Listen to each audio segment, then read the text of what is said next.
My wife said living apart would save our marriage, then her sister got close to me. And that's when her perfect plan crumbled in front of everyone. I, a 36-year-old male, need to share this absolutely insane situation that's been going down in my life recently. I've been married to my wife, Anne, a 33-year-old female for almost 8 years now. We've been together for 10 years and have 2 amazing daughters, aged 7 and 5.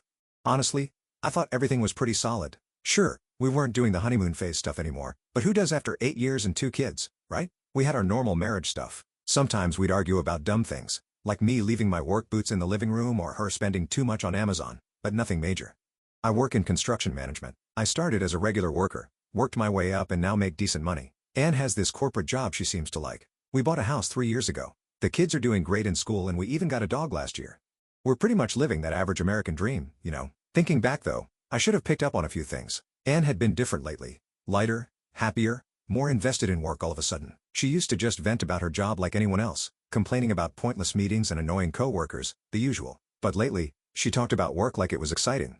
And then there was Jim, her boss. At first, he was just a name that popped up every now and then in her stories. Jim had the funniest take in the meeting today, or Jim's idea totally saved the project. Normal stuff. But then it started shifting.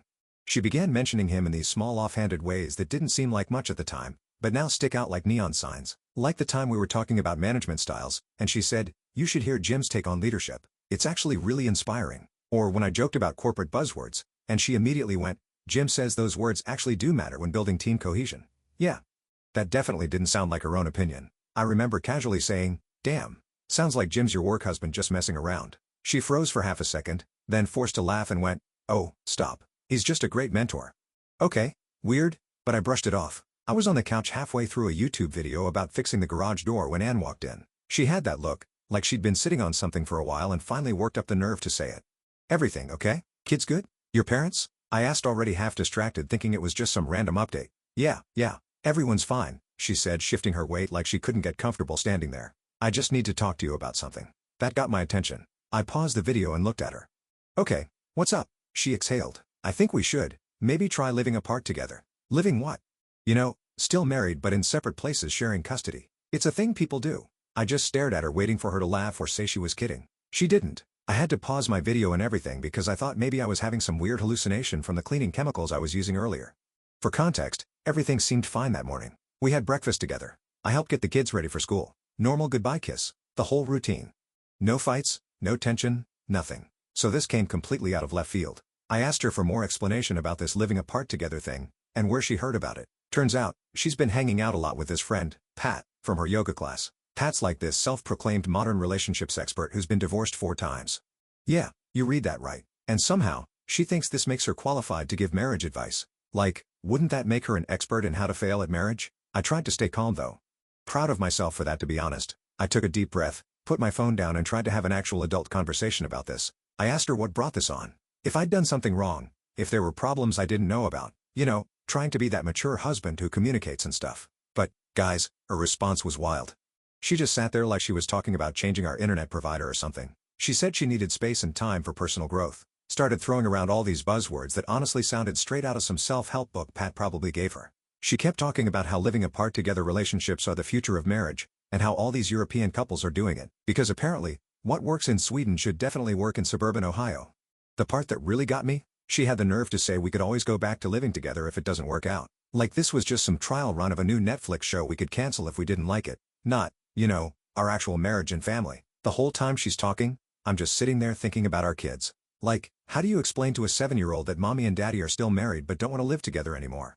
Make it make sense. That night, I couldn't sleep. My brain wouldn't shut up. Anne had never been the type to entertain ideas like this. Even when the whole open marriage thing came up in conversations, usually as a joke, she always shut it down, said it was too much, not for her. She used to roll her eyes at couples who tried those modern arrangements. So what changed? Was I not giving her what she wanted? Had I missed something? I kept replaying our last few months together, trying to find the moment things shifted, but I'm sure she was happy.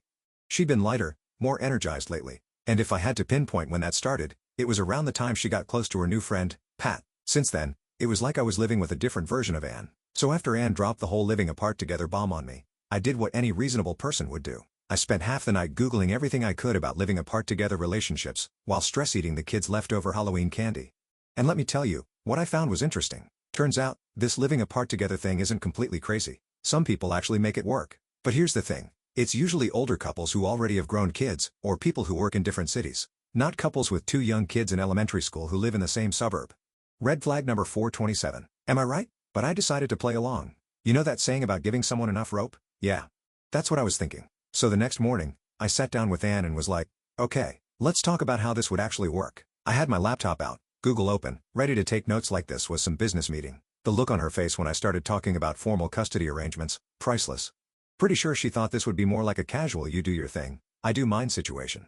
So we'll need to figure out a proper custody schedule, I said. I'm thinking week on, week off, or maybe 2-2-3, and we'll need to set up clear rules about holidays and birthdays. Her surprised Pikachu face was everything. Oh, and we should probably get lawyers involved to make everything official, so there's no confusion later, I added. Her? Lawyers? I was thinking we could just figure it out as we go. That's when I dropped the bomb that my cousin Kate is a family lawyer. You guys should have seen Anne's face when I mentioned that Kate had actually offered to represent me for free if I ever needed it. Random conversation at last year's Christmas party. Thanks, drunk Kate. Anne immediately started talking about this lawyer she knows through Pat. Apparently, he handled all of Pat's divorces. Yes, all 4 of them. Big surprise there, right? Here's where it gets good though. I started asking very specific questions about her plan. Who's paying for the second apartment? How are we splitting the bills? What about the kids' school transportation? Who gets the dog on which days? How do we handle medical emergencies? What about parent-teacher conferences? Who's responsible for extracurriculars? With each question, she looked more and more uncomfortable. Pretty sure this isn't how Pat told her it would go. The best part? I pulled out this spreadsheet I made at 3 in the morning showing exactly how much everything would cost when we're maintaining 2 households instead of 1. Rent, utilities, groceries, insurance, the whole 9 yards. I even included a column for dating expenses because, hey, if we're living apart, might as well be realistic about everything, right? I could literally see the moment it hit her that this wasn't going to be some fun little independent woman adventure like in those movies Pat probably made her watch. This was going to be real life with real responsibilities and real consequences. Then I asked the million-dollar question. So which neighborhood are you thinking of moving to? The way she hesitated before answering? Yeah, that set off all kinds of alarm bells in my head. She tried to calm herself and said that she's been looking at the Oak Valley apartments. For those not familiar with that area, Oak Valley is this fancy complex on the other side of town. Way more expensive than what we budgeted for in my spreadsheet. I ended the conversation there, told her we'd continue planning later. Now, I'm not the smartest guy in the world, but something felt off. Why that specific place? It's like a 30-minute drive from the kids' school, has no playground, and their units are mostly 1-bedrooms. Not exactly ideal for someone planning to have 2 kids stay over regularly.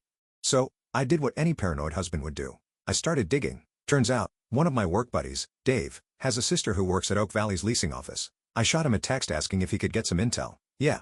I know that's kinda sketchy, but desperate times, right? Guess who lives at Oak Valley? Someone from Anne's office. The new regional manager she's mentioned a few hundred times in the past couple of months. Mr. O, he's just really passionate about corporate synergy himself. I thought maybe she was jealous of him living in that neighborhood and wanted to try it too. But here's what threw me off. When I brought up setting up the kids' rooms in her new place, Anne got super weird about it. She started saying stuff like, maybe we should wait until I'm settled in, and the girls might be confused at first. Then she dropped this gem. Maybe they should just stay with you most of the time until everything's figured out. Right. Because nothing says good mother like voluntarily seeing your kids less, so you can live in a 1-bedroom apartment near your totally just a coworker boss. I didn't confront her about Jim right away though. I wanted to gather more info first. So I reached out to her sister, Liz. Now Liz and I have always gotten along, maybe a little too well, if I'm being honest. Ever since her divorce last year, she's been a bit flirty. Nothing over the top, but enough to notice. She even straight up told me once, if my sister didn't have you first, I just laughed it off. Never encouraged it because, well, marriage. Liz was shocked about the whole living apart together thing, but then started putting pieces together. Apparently, Anne had been asking her all these hypothetical questions lately. How long should you wait to date after separation? Is it weird to date someone from work? And my personal favorite, how do you tell the kids you're seeing someone new? Then she told me Anne had been specifically asking about Jim's schedule, which floor he lived on, whether he had a girlfriend. Basically, everything except his blood type and social security number. Apparently, she thought she was being subtle. I wanted to throw up. All these years together and now she comes to me with some trendy new term like it's a damn life hack. Like our marriage is just some experiment she read about in a self-help book. I spent the whole night in the garage pretending to fix things.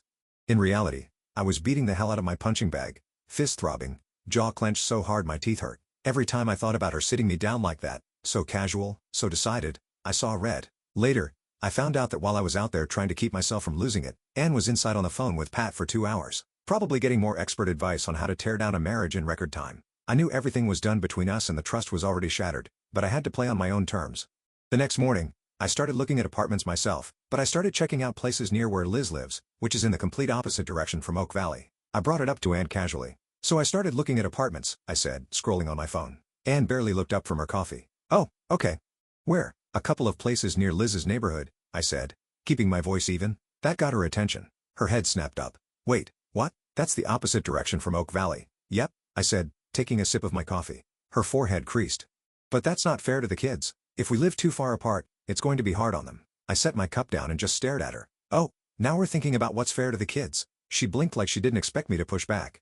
The audacity of this woman, I swear. She opened her mouth, shut it, then let out this annoyed sigh. That's not what I meant. You're just being difficult on purpose. I leaned back in my chair, let out a short laugh and shook my head.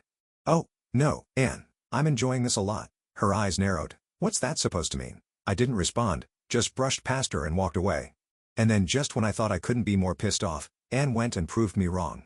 That evening, I overheard her on the phone. I wasn't even trying to eavesdrop. I just walked past the bedroom and heard her talking way too casually about something that made my blood boil. Yeah. I think it'll be good for us, she was saying. Gives me a chance to reset, focus on myself, you know? And honestly, I think Tom will come around once he sees how much easier things are this way. Less stress, less arguing. He might even end up preferring it. Excuse me, preferring it. Then she laughed. Actually laughed. Like this whole thing was just some quirky little lifestyle shift and not a complete destruction of our family dynamic. I stood there for a second, fists clenched, just absorbing the fact that she really thought I was just going to roll over and accept this, like I was some clueless passive idiot she could nudge into a situation that only benefited her. Then I decided it was time to drop my own little bomb and boy, did it work better than I expected. We were sitting in the kitchen going over more living apart together details. Anne was being all smug about how mature we were about everything. That's when I casually mentioned the Florida trip.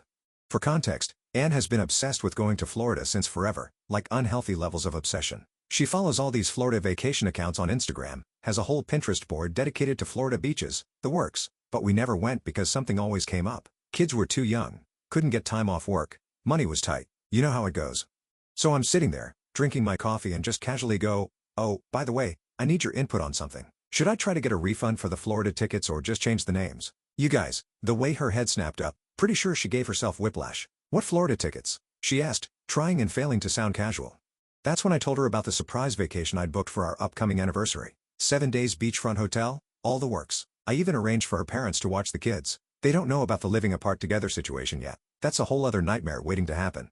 The look on her face was priceless. First excitement, then confusion, then this weird mix of hope and panic, like a kid who just found out they're going to Disney World, but also remembered they're grounded.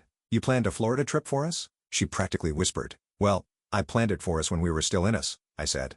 But since you want to do this living apart together thing, I figured you might want to take someone else instead. The tickets are paid for, non-refundable. Would be a shame to waste them. She started backpedaling so fast, I thought she might actually start moonwalking.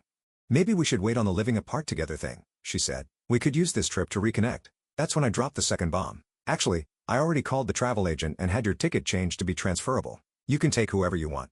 Maybe Jim would enjoy a beach vacation. The color drained from her face. She went ghost white, started stammering about how Jim was just a coworker and asking why I would even suggest that. I just shrugged and said, well, since you're planning to move into his apartment building, I figured you guys must be close. Then I got up to get more coffee like I hadn't just nuked our entire conversation. She followed me around the kitchen trying to explain that I had it all wrong. That Oak Valley just happened to be a nice complex, that Jim living there was just a coincidence. Then she hit me with this. How do you even know Jim lives there? Have you been checking up on me? So I just looked at her and said, interesting that you're more concerned about how I know where Jim lives than about the fact that you were planning to move in near him without telling me. She didn't say anything, but I could see her eyes watering and she was about to break down before she stormed off. I just stood there feeling nothing but disgust. After the whole Florida tickets thing, I thought maybe Anne would come clean about everything. Silly me, right? Instead, she went into full damage control mode, but not the kind where you actually fix things. More like the kind where you try to gaslight everyone into thinking you're the victim. First, she went running to Pat because of course she did. They had this 3-hour phone call where I could hear Anne crying through the walls about how I was emotionally manipulating her by check notes, exposing her plan to abandon her kids to live near her boss. The mental gymnastics these two do should qualify them for the Olympics, I swear. But here's where it gets interesting. Remember my work buddy, Dave, whose sister works at Oak Valley? Well, turns out Jim's been doing some shady stuff too. According to office gossip, bless those receptionists and their love for drama, Jim's been bragging to his work buddies about this hot mom from accounting who's totally into him. Guess who works in accounting? The best part though, Jim has a girlfriend. A serious girlfriend like they're picking out ring serious and she has no idea about any of this. I found that out from Dave's sister who processed their rental renewal last month. They're living together at Oak Valley. So now I'm sitting on this bomb of information trying to decide what to do with it. Part of me wants to blow everything up. Tell Jim's girlfriend, tell HR, tell everyone. But the smarter part of me, which sounds suspiciously like Cousin Kate, the lawyer, says to keep collecting evidence and stay calm. Speaking of my lawyer Kate, she came through like a champ. She pulled some legal strings and got a copy of Anne's rental application for Oak Valley. Anne listed herself as single on the application. Not separated, not married, single. And she put down Jim as her emergency contact instead of, her husband or her kid's father. Meanwhile, Anne's still trying to play both sides. One minute, she's all let's work on our marriage, and the next, she's texting Jim. Yeah. I saw the notifications pop up on her iPad. She really should change her password from our anniversary date. It's like watching someone try to juggle with no hand-eye coordination. Then there's the Liz situation. After the Florida tickets drama, she's been texting me more often, checking how I'm holding up. Nothing inappropriate, just being supportive. But Anne saw one of her texts pop up on my phone while I was making dinner. Hope you're hanging in there. Let me know if you need to talk, and flipped out. The conversation went something like this. Anne, why is my sister texting you? Me, because unlike some people, she actually cares about her family. Anne, she's always had a thing for you. I bet you two are loving this. Me, interesting how you're more worried about your sister texting me than about Jim's girlfriend finding out about your apartment plans. Anne, Jim has nothing to do with this. And what girlfriend? She completely lost it, like full-on breakdown mode. She started pacing around the kitchen, running her hands through her hair, muttering about how this wasn't supposed to happen this way. Then she just crumpled, literally slid down against the kitchen cabinet onto the floor and started sobbing. You're going to leave me for Liz, aren't you? She choked out between sobs. That's why you're moving near her. You two probably planned this whole thing. I just stood there for a minute remembering how everything was fine and how she ruined everything. You know what's funny? I finally said, leaning against the counter. You're sitting there crying about me potentially leaving you for your sister. Which isn't happening, by the way, while you were literally planning to move into your married boss's apartment complex. The mental gymnastics here are Olympic level. She looked up at me, mascara running down her face.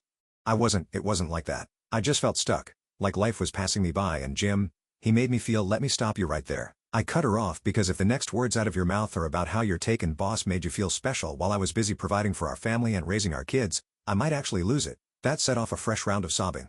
I never meant to hurt you, she whispered. Or the girls. Oh, God, the girls. What have I done? That's the thing, Anne, I said. You did mean to hurt us. Maybe not consciously, but every step you took, the living apart together suggestion, the apartment near Jim, putting him as your emergency contact, listing yourself as single. Those were all choices. Choices you made knowing they would hurt your family. She just sat there crying, and honestly, it didn't make me feel better like I thought it would. It just made me sad. Sad for our kids, sad for what we had, sad that she'd thrown it all away for some fantasy that was never going to work. Then she said something that actually made me laugh out loud. But Pat said this was normal, she said. All marriages go through this and that. Living apart together would save our relationship. Pat? I said. You mean the woman who's been divorced 4 times? That Pat? Yeah. Great source of marriage advice there. I'm so stupid, she whispered. More to herself than to me. No, you're not stupid, I sighed. You're selfish. There's a difference. Then she looked up at me with these huge teary eyes. Can we fix this? Please. I'll do anything. I'll quit my job, cut off Pat, go to counseling, whatever you want. Just please don't leave me for Liz. And that's when I realized she still didn't get it. She still thought this was about me and Liz, or her and Jim, or some other external factor. She couldn't see that she'd broken something fundamental in our marriage the moment she decided to plan a whole secret life without me or our kids in it. I'm going to stay at Liz's tonight, I said, grabbing my keys. Not because anything's happening there, but because I need space to think about how we are going to end this. And honestly, looking at you right now just hurts too much. I left her sitting there on the kitchen floor. I could hear her crying as I walked out but didn't look back. I got in my truck and just drove. I stayed at Liz's for 3 days in the spare room before anyone asks. I needed time to clear my head and figure out the next steps. Plus, Cousin Kate, the lawyer, wanted to get all our ducks in a row before the big family meeting. We decided it was time for everyone to know everything. We set it up at Anne's parents' house, figuring neutral territory would be best. Plus, they deserved to know why their grandkids' lives were about to change. Anne tried to get out of it, said she was too emotional to handle it. I told her she could either come voluntarily or I'd have Kate start the divorce proceedings without her input. She showed up. Walking in was surreal. Her mom had made coffee and put out those cookies she always makes for family meetings, like this was just another Sunday visit, not the day their daughter's marriage imploded. Kate brought copies of everything. The Oak Valley application where Anne listed herself as single, screenshots of text conversations between her and Jim. Yeah, got those from her iPad. Bank statements showing she'd been moving money to a separate account, everything. She laid it all out on their dining room table like some twisted timeline of betrayal. Anne's mom started crying when she saw the rental application. Her dad just sat there getting quieter and quieter as Kate went through everything. The only sound was Anne's occasional sniffling and her mom's muffled sobs. Then we got to the custody plan. That's when Anne finally spoke up. I want joint custody, she said quietly. Her dad actually laughed like a harsh bitter laugh I'd never heard from him before. Joint custody, he said, After you tried to move into a one-bedroom apartment and listed your boss as your emergency contact instead of your children's father. That's rich, honey. Anne started with the waterworks again. I wasn't thinking clearly, Pat said. If you mentioned Pat one more time, her mom actually shouted. I'd never heard her raise her voice before, ever. Kate stepped in then, all professional. Given the documented evidence of attempted abandonment, and the clear prioritization of a potential affair over childcare, we'll be pushing for primary custody with Tom, me, with supervised visitation for Anne until she completes counseling and demonstrates stability. The way Anne's face crumpled when Kate said, supervised visitation. Man, that hit hard. Like reality finally caught up with her fantasy. Her dad turned to me. The girls, do they know? Not yet, I said. I wanted to handle this part first. They're with my parents today. Then we had to figure out the logistics. Kate had drafted a separation agreement that was more than fair. I'd keep the house. The mortgage is in my name anyway. Anne would move in with her parents temporarily. Standard custody arrangement once she completes counseling. I even put in a clause about no overnight guests of the opposite sex during visitation. Yeah, that was aimed at Jim. Anne tried to argue about some points, but her own parents shut her down. Her dad actually said, you lost the right to negotiate when you tried to abandon your children for a man who's about to be engaged to someone else. Watching your in-laws side with you over their own daughter, not as satisfying as you'd think. Just sad. The meeting ended with Anne signing everything through tears. Her mom hugged me goodbye and whispered, I'm so sorry. Her dad just looked defeated. I got home that night to an empty house. The girls were still at my parents' and everything felt too quiet. I found a note from Anne on the counter, pages and pages of apologies, begging me to reconsider, saying she'd do anything to fix this. At that point, I didn't feel anything. I just felt empty. It's been 2 months now. The divorce is final. Anne moved back in with her parents after the gym situation blew up spectacularly. More on that in a minute. The girls are adjusting better than expected. Turns out, kids are pretty smart about figuring out who actually puts them first. So here's what happened with Jim. Remember his girlfriend? Yeah, she was not happy when she found out about Anne. She actually showed up at Anne's work with printouts of all their texts. Guess I wasn't the only one checking iPads. The whole office got to watch Anne try to explain why she was planning to move into their apartment complex while listing Jim as her emergency contact. HR got involved. Both Anne and Jim got fired. Karma is a beautiful thing, isn't it? Pat also got what was coming to her. Turns out, I wasn't the only husband who was tired of her modern relationship advice. 3 other couples from Anne's yoga class came forward about how she'd encouraged their wives to try living apart together or open marriages. Her ex-husbands had a field day with that one. She's apparently moved to Florida. Ironic, right? To find herself or whatever. Speaking of Florida, something interesting happened with those tickets. Remember how Anne was so worried about me and Liz? Well, turns out she wasn't entirely wrong to be worried, just wrong about the timing. After everything settled down with the divorce, Liz and I started hanging out more. At first, it was just family stuff with the girls. They've always loved their aunt and having her around made the transition easier. Then it was coffee to discuss Anne's latest drama. Then dinner to vent about dating horror stories. You know how these things go. One night after putting the girls to bed, Liz and I were sitting on my back porch talking about those Florida tickets. She joked about how Anne always thought something was going on between us back then. We laughed about it and then, well, sometimes the universe has a sick sense of humor. Yeah, we're dating now. No. We didn't plan it. Yes. We know it's messy. But after watching Anne try to blow up our family for some married guy who didn't even want her, it was kind of refreshing to realize I had feelings for someone who already loved my kids and understood what family means. When Anne found out, holy DEFCON 1 level meltdown. She called her parents screaming about how we'd betrayed her. They just hung up. Guess they remembered how she was ready to abandon her kids for Jim. She even tried to use it against me in court to get the custody arrangement changed. Kate shut that down real quick. Pointed out that dating your ex's sister isn't quite the same as trying to move in with your married boss while listing yourself as single. The custody arrangement is working out great. I've got primary custody and Anne gets supervised visits. Thanks to all that documented evidence of her trying to abandon the kids for her married boss, she's in therapy now. Actual therapy, not Pat's wine and wine sessions. And honestly, that's not my problem anymore. The girls are actually thriving. Turns out, having their aunt become their almost stepmom isn't as weird for them as we worried it would be. They just think it's cool that Aunt Liz is around more. Plus, they've got someone in their life who actually shows up for them, helps with homework, comes to their events, and hasn't once suggested moving away for personal growth. Oh, and that college fund Anne tried to access for her Oak Valley deposit? Her parents transferred it to an account for the girl's actual college education. They still barely speak to her, but they come over for Sunday dinners with me, Liz, and the kids every week. It took them a minute to adjust to the new dynamic, but I think they're just happy their grandkids have stability. Life's funny sometimes. A year ago, I thought my world was ending when Anne suggested this living apart together nonsense. Now, I've got my kids, a great job, business is booming, and somehow ended up with someone who's been there all along, watching me be a good dad and husband, while her sister took it all for granted and still tries to manipulate her way back in occasionally. Last week, she left a tearful voicemail about how she's changed and realizes what she lost. I just forwarded to Kate for the custody file and took Liz and the girls out for ice cream. The irony of her being so worried about me and Liz back then, only to end up making it happen herself. Chef's kiss. Sometimes the trash takes itself out, you know?